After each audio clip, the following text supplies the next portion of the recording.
world of full-size 3-seater personal watercraft, the vast majority can do most things rather well. Be it tracking a straight, predictable line through chop, maintaining a certain level of balance while stationary or at speed, or offering enough optional features and accessories or other valuable gimmicks to give the buyer a fair sense of value. Again, most entries are competent, but there are very few who can show mastery in just one of these categories, and even less who can claim more.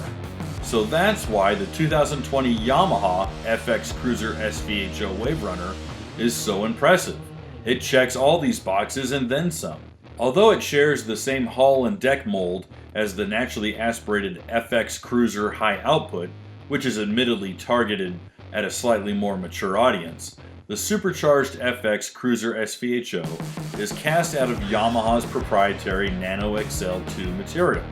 These uniquely blended sheets of SMC fiberglass are thinner and lighter than conventional fiberglass, yet retain their durable structure, giving the full-size runabout its featherweight 820-pound displacement.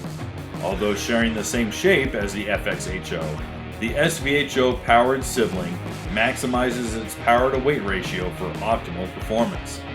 Powered by the now 6-year-old Super VORTEX high-output 1,812cc 4-cylinder, the centrifugally supercharged 4-stroke produces an unofficial 260 horsepower through a 160mm 2-piece high-thrust jet pump, pushing the waverunner to a GPS-confirmed peak speed of 69.1 miles per hour when we tested it on this hot June day in Georgia. Mind you, peak top speed isn't the same thing as sustained top speed, which hovers a hair over 68 miles per hour. Had our test unit this day been ran at an altitude closer to sea level, with less fuel and definitely a lighter rider, where certain higher speeds could have been maintained over a longer distance. Then again, the FX Cruiser SVHO offers so much more than just pinned down top speed thrills. In fact, its shining attribute is how naturally nimble this nearly 12-foot long watercraft really is. Regardless of water conditions, the FX Cruiser SVHO executes flawless corners thanks to a near supernatural inside lean that's more expected from a sporty 2-seater musclecraft. With a flick of the steering and vice of the throttle, the big FX rolls inside and carves a corner that even a stand-up rider can appreciate. Snap the bars to the other side and squeeze that trigger harder, and the FX will rise up and roll back over, cutting an S-churn with surgical precision.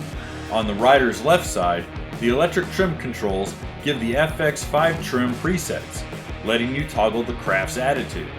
If the water's looking a little rough, go ahead and bump that nose up a couple of steps.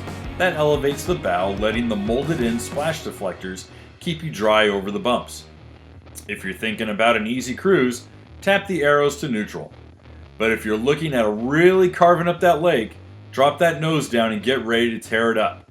The FX, much like its meaner, nastier little brother, the GP1800R SVHO, likes to turn on its nose, so you're gonna want to let it get low and ready to pounce. Aggressive handling takes a bit of body English to do it right.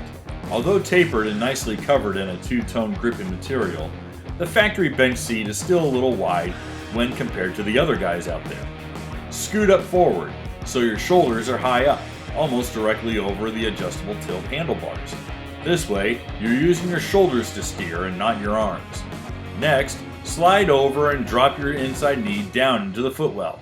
You know, almost right above the industry's only footwell drain. This lowers your center of gravity, and also keeps you from being flung out of the saddle from all those G's that the FX Cruiser SVHO can pull. But wait, you ask. What if you're just looking for a fun watercraft that the whole family can enjoy that, well, still has enough oomph to play with the big boys? Again, the FX Cruiser SVHO does that excellently as well. I mean, come on, it's got the word cruiser in the name and everything. The seat is tiered, like the stadium seating of a movie theater. This means that all 3 passengers have an unobstructed view of what's ahead of them. Equally, the Yamaha's easy-to-set cruise assist and no wake mode controls are found on the driver's right-hand side. When activated, the no wake mode permits a 1 mile an hour of adjustment either up or down from the preset 5 miles per hour set speed. Cruise assist is a little more forgiving, allowing for 5 adjustments of the set speed, again either faster or slower. One more unique feature is the TDE, or Thrust Directional Enhancer, found on the left-hand side of the handlebars. When the Watercraft is idle and neutral, the same up and down arrows used for trim can be used to advance the waverunner literally 1 mile per hour forward or in reverse. It's a helpful feature for those who are uncomfortable idling through a crowded marina or up to a dock. All of these digital features are displayed prominently on the industry's only full-color touchscreen dashboard, smartly named CONNEXT.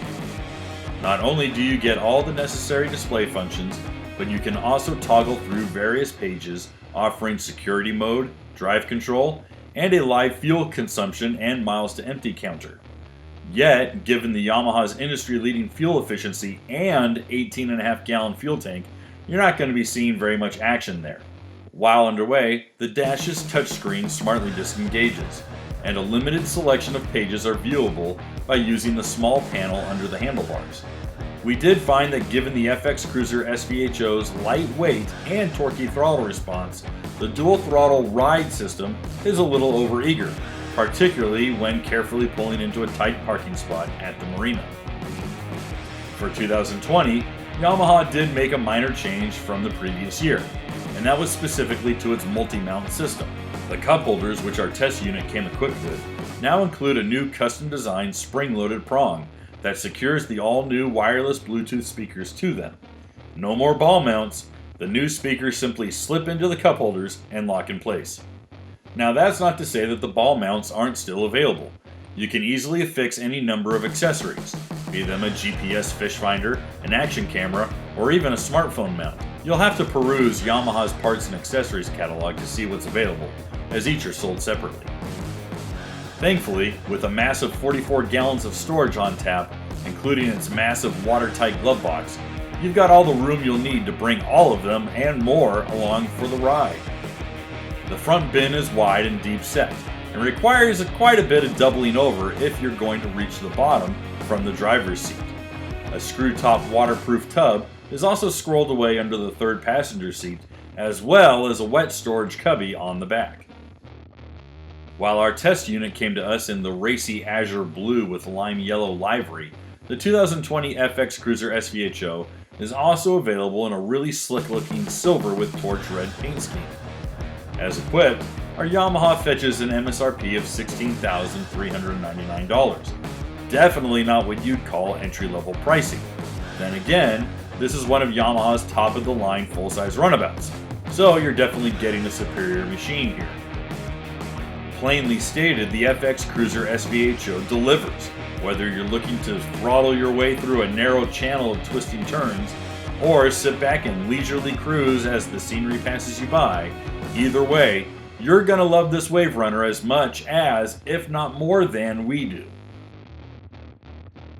I'm Kevin Shaw, and you've been watching the Watercraft Journal. If you enjoyed this video, make sure to give it a like, maybe leave a comment, and definitely share it with your friends. It really does help us grow. And if you want more awesome personal watercraft articles and reviews, please join us over at www.watercraftjournal.com, where new articles are published every day, Monday through Friday, entirely free to you.